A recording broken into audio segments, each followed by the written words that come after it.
بسم اللہ الرحمن الرحیم۔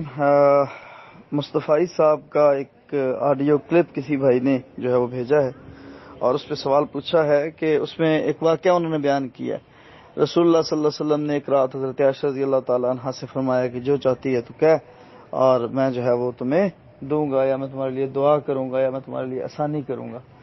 تو حضرت عائشہ رضی اللہ تعالیٰ عنہ نے فرماتے ہیں کہ اپنے والد صاحب حضرت ابوبکر صدیق رضی اللہ تعالیٰ عنہ سے مشورہ کیا۔ ابوبکر صدیق رضی اللہ تعالیٰ عنہ نے فرمایا کہ رسول اللہ صلی اللہ علیہ وسلم سے وہ معراج کے معاملے میں کچھ جو ہے وہ نکلوائیں، پوچھیں۔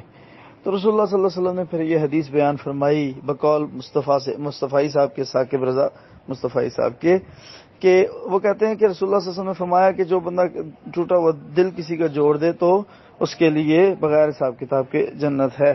تو یہ روایت بھائی میں نے کہیں نہیں پڑھی، نہ کہیں میں نے جو ہے وہ اس حدیث کو پایا ہے، اب تک میرے علم میں ایسی کوئی روایت نہیں ہے۔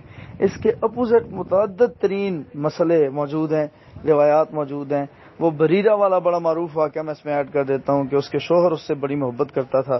بریرہ بڑی خوبصورت لڑکی تھی، تو اس کا شوہر اس کے پیچھے پیچھے گلیوں میں گھومتا پھرتا تھا۔ تو رسول اللہ صلی اللہ علیہ وسلم نے اسے کہا کہ تو اپنے شوہر کے ساتھ صلح کر لے اور اس کے ساتھ آباد کاری کر لے، نکاح کر لے، یعنی کہ اس کو قبول کر لے۔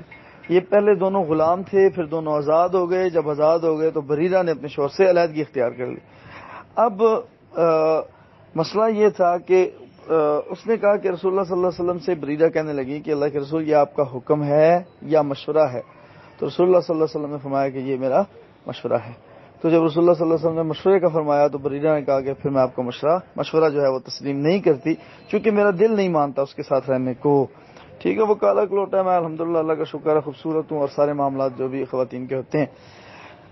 تو میرے بھائی مجھے تو اس میں صداقت نہیں نظر آتی۔ ہمارے بعض علماء جو ہے وہ بہت بڑھا چڑھا کے روایت بیان تو کر دیتے ہیں، لیکن پھر اس کی یا تو سند بھی بیان کریں، اس کی کتاب ریفرنس بھی بیان کریں، نہ کوئی کتاب کا ریفرنس، نہ کوئی سند، نہ کوئی دلیل، اور ڈھٹائی وکھری، ڈھٹائی اپنی جگہ پہ قائم رہتی ہے۔ تو لہٰذا ایسی کوئی روایت میرے علم میں نہیں ہے، اور نہ مجھے لگتا ہے کہ ایسی کوئی حدیث ہوگی۔ ٹھیک ہے، تو اللہ تبارک و تعالیٰ جو ہے وہ ہدایت دے ایسے علماء اور مشائخ کو بھی جو بغیر سوچے سمجھے ضعیف روایات ذکر کرتے ہیں، تو رسول اللہ صلی اللہ علیہ وسلم پہ وہ تہمت لگاتے ہیں، الزام لگاتے ہیں۔ تو اللہ تعالیٰ جو ہے وہ آگے پھیلانے والوں کو بھی محفوظ فرمائے اس شر سے۔ بارک اللہ فیکم۔